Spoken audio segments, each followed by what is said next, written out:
ayun, good morning, good morning, good morning, good morning, good day mga katambay. At yun, sa oras natin ay alas 10 sakto ng umaga sa petsa na February 19. Yan, so ayun. At yun, nasa Robinson ako, Robinson Fairview. Ang lawak ng parking dito, ayan. Nasa Robinson Fairview ako kasi hinatid ko yung mama ko sa Triple S or SSS. Gawa nga may inaasikaso siya sa Triple S. At so yung mga katambay at yun nga, papunta kami ng mother ko sa construction site. Pero hindi ko na ipapakita sa inyo kasi kasi nakiusap sa akin yung mother ko na kung pwede i-private ko na lang daw yung Caloocan update. Sabi ko, sige, walang problema. Nung una talaga mga katambay, nagulat ako. Pero nung pinaliwanag sa akin, naintindihan ko. So, ayun.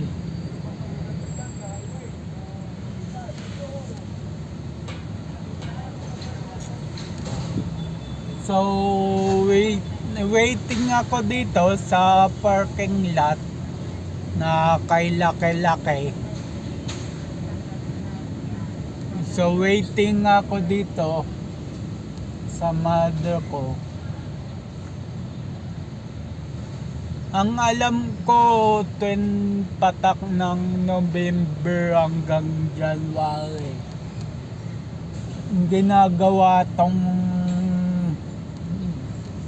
perya, yung parking ng Robinson sa laki. Teka, pakita ko sa inyo kung gaano kalaki. Laki niya. Ang laki ng parking dun yan. Sa may baba ng building na yan. Hanggang dito. Tapos dito hanggang dito. Ito si Big Big. And then yun ng katabi niya na e-bike na Romay. Ay, Romay Kenway pala, sorry. Ayan yung mga kabalo ko, 2 NWOW. Ay hindi, 4 na NWOW. Yan. Tapos may parating pang isa. So ayun. Ayun mga katambay, at waiting lang ako dito sa mother ko. So ayun.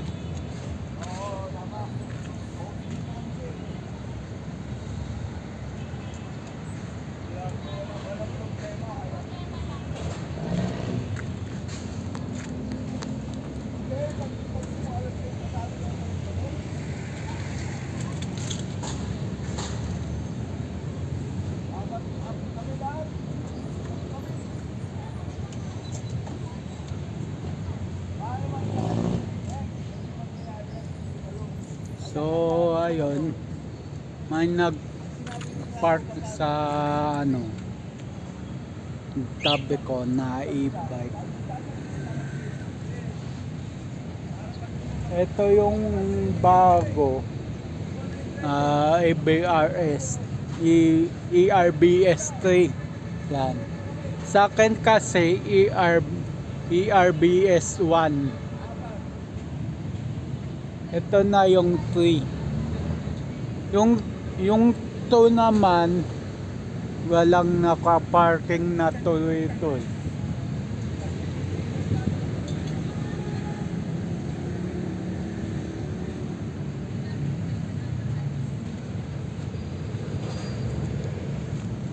So yun. Ito naman yung katabi ko, Kenway yan. So ayun.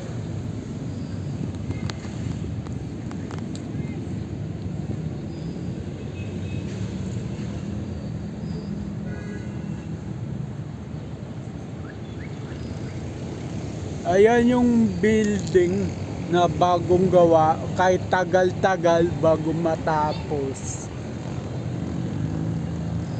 Yan yung building. Yan. So yun. Nabalitaan ko rin yun yung ano, yung sinagasa na e-bike. Yung estudyante yung nagmamaneho, estudyante ng Belsling. Kung tutusin nga mga katambay, gigil na gigil ako sa naka-pick up. Pero nung nag-usisa ako, parang nag-malfunction yata yung pick up. O ano.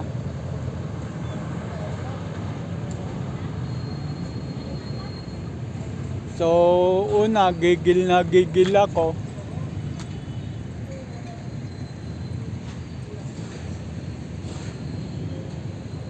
So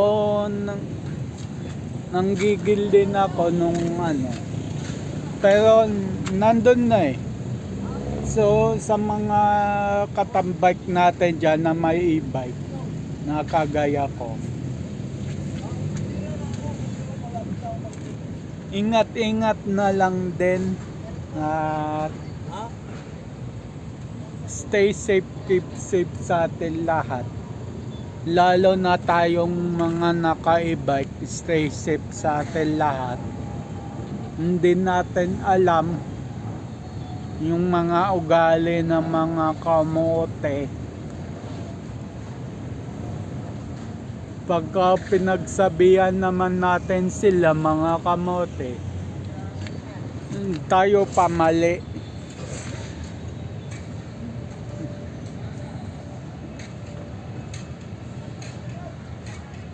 So yun.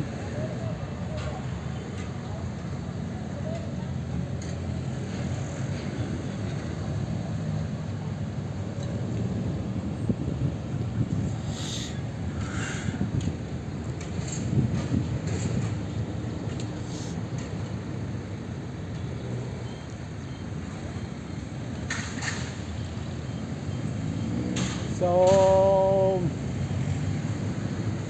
matagal ang mother ko pero waiting pa rin ako kasi maaga pa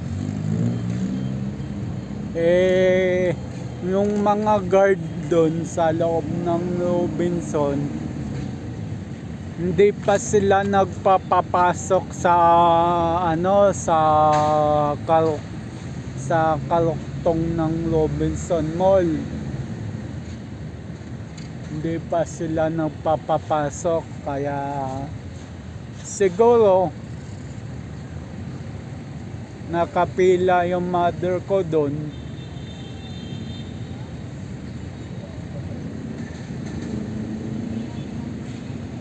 Alas 10:30 pa kasi magpapapasok.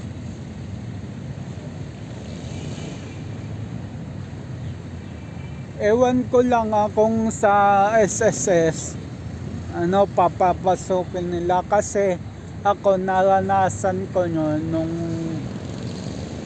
ko, hindi naman ako sa SSS noon, sa passport. May appointment ako sa passport noon sa DFA. Dito din yun sa Robinson. Kung saan ako tinuro na gwardiya na entrance. Kung saan ako tinuro. So walang briefing yung mga security guard noon. Ewan ko ngayon kung may briefing na sila. Kung may briefing na sila ngayon. Dati kasi wala, nung kukuha pa lang ako ng Philippine passport. So yun.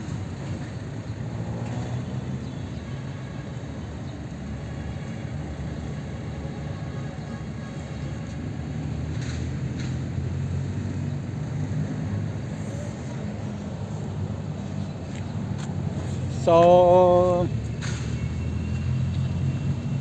hintayin ko yung mother ko hanggang sa dumating.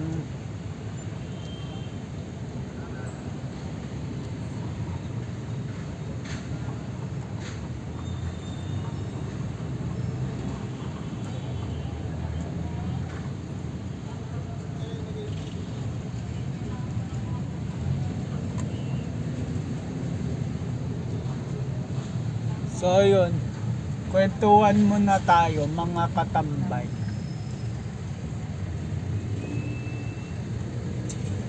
Ano ba daw? Against the light. Yan ang. So yun, ito pala tamang pwesto. So yun mga katambay. Yung update ko lang kayo sa pinapamigay kong sugar test kit. Napanood sa isa sa mga subscriber natin. Binigay ko.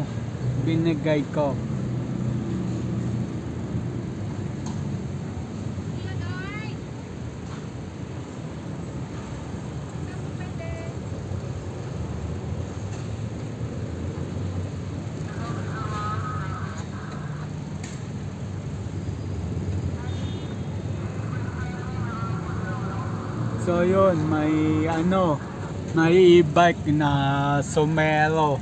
Yan yung kulay puti. And then ito yung setup ng e-bike ko. May mini pan siya na 12 volts. Pero sinaksak ko sa power bank.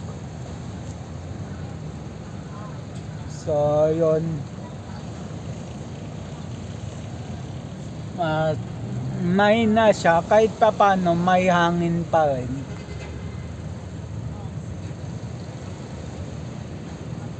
So ayun, ano nga bang sasabihin ko, yung sa ano ba to, yung sa pinapamigay kong sugar test kit na may pinamigay na ako sa isa sa mga subscriber natin. Nag-chat sa akin kahapon, at ayun, binigay ko. Ngayon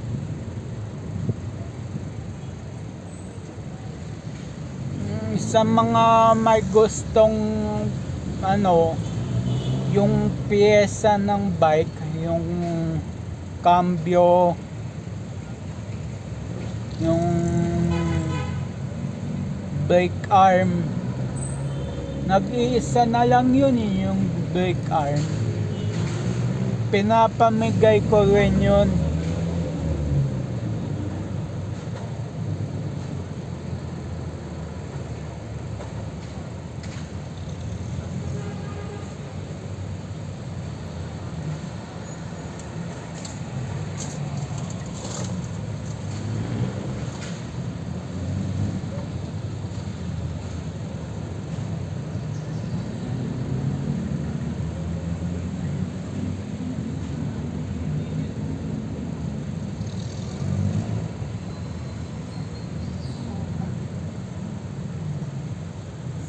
ngayon, minsan na may mental block ako pagka may nakakakita ako na ano, minsan na may mental block ako.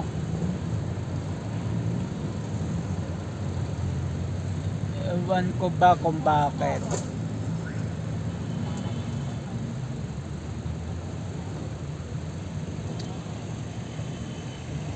So, yun.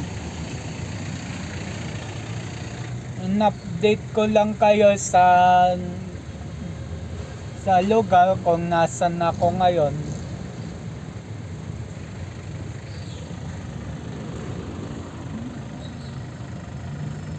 Hanggang ngayon yata hindi pa nagpapasok na sa mall, sa Robinson Mall. Nagpapasok na.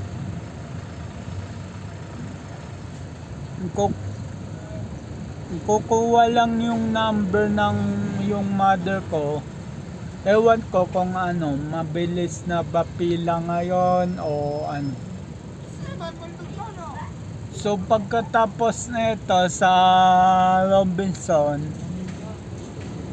tuloy na kami doon sa Caloocan update, pero hindi ko na i-update yun. So tatawagin ko na lang yun construction site.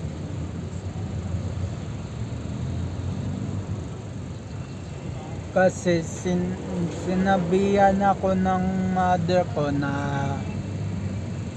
wag nang i-update yun sa kadahilanan na hindi ko alam.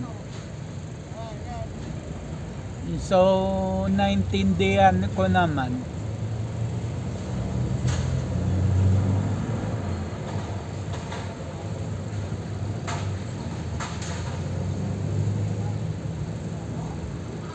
Pero kung ako talaga may-ari ng property na yon,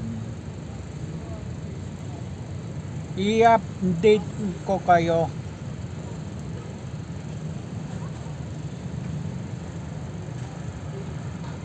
Mag-update ako sa inyo kung ako lang may-ari.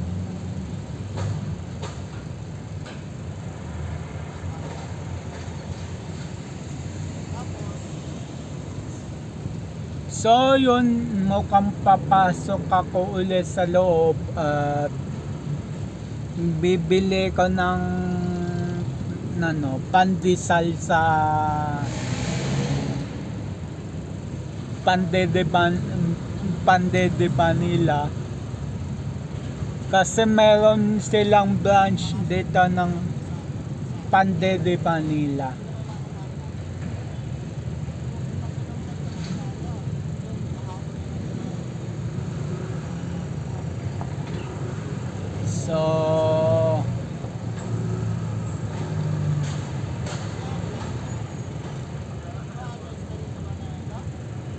So ayun, kwentuhan muna tayo dito hanggat wala pa akong matitinding content.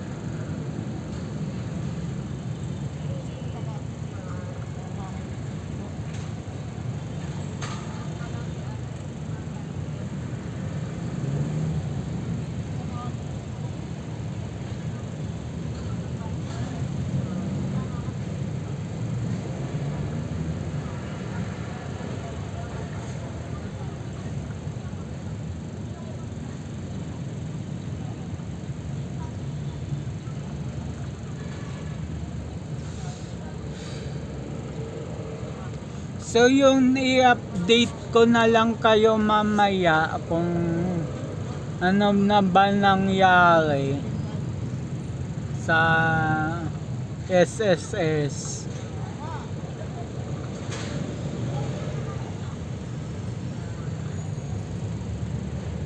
So yun, kung hindi ko i-update sa inyo kung kung ano yung ganap sa SSS. ang i-update ko sa inyo kung natapos kagad ng mother ko, mabilis ba. So yun ang i-update ko sa inyo.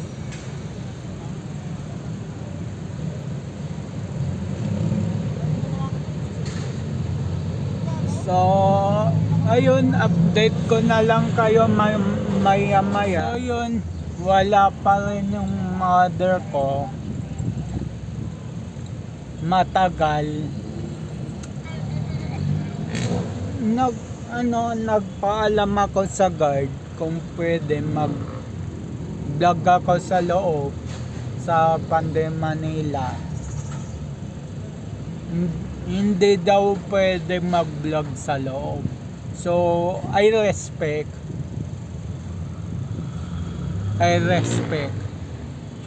sana sa mga vloggers dyan, lalo na sa mga bagong vloggers, kung magbablog man kayo sa isang place o isang property, sana magpaalam muna kayo bago kayo mag-vlog, kasi merong ibang vlogger na tulad yan, nag-vlog na lang bigla na ayaw pala ng may-ari ng tendahan ng burger, na ayaw pala. So ang nangyari, nauwi sa talo.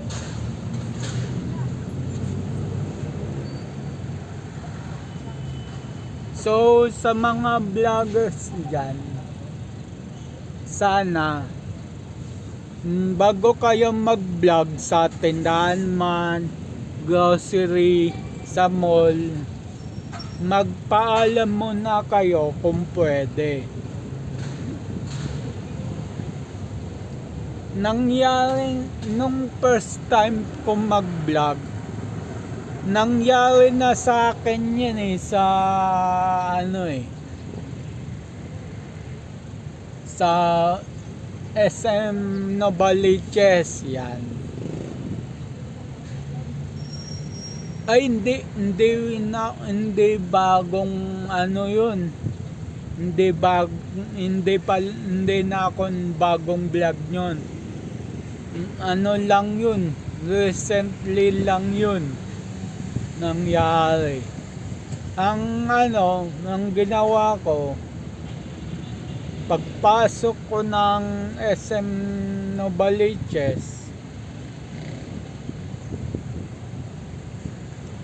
nag-vlog na ako. So pagdating ko dun sa taas, sa second floor, hindi naman nagalit yung guardia sa akin. Kumbaga sinabihan lang ako na may ID kasi yung sabi sa akin ng guardia, "Sir, may ID po kasi pagka magbablog dito sa loob," sabi ng guardia. Sa loob ng SM Novaliches, kinat ko na yung video na yon. Hindi ko na sinama sa edit. Yung video ko sa loob ng mall, kasi bawal nga. So dati, inaamin ko sa inyo, dati makulit ako. So yun nga, hindi ako nagpaalam, na basta vlog na lang ako. So aral na yun sa akin, na kung saan ka man place, dapat magpaalam ka.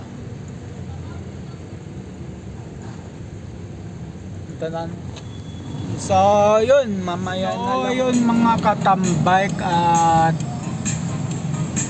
pinutol ko yung sa Robinson kasi umalis na kami doon.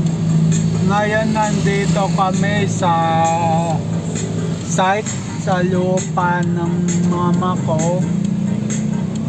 So yun, dito na rin ako magpapaalam. So yun, hanggang sa next vlog na lang uli. Keep safe everyone. God bless. Then bye bye.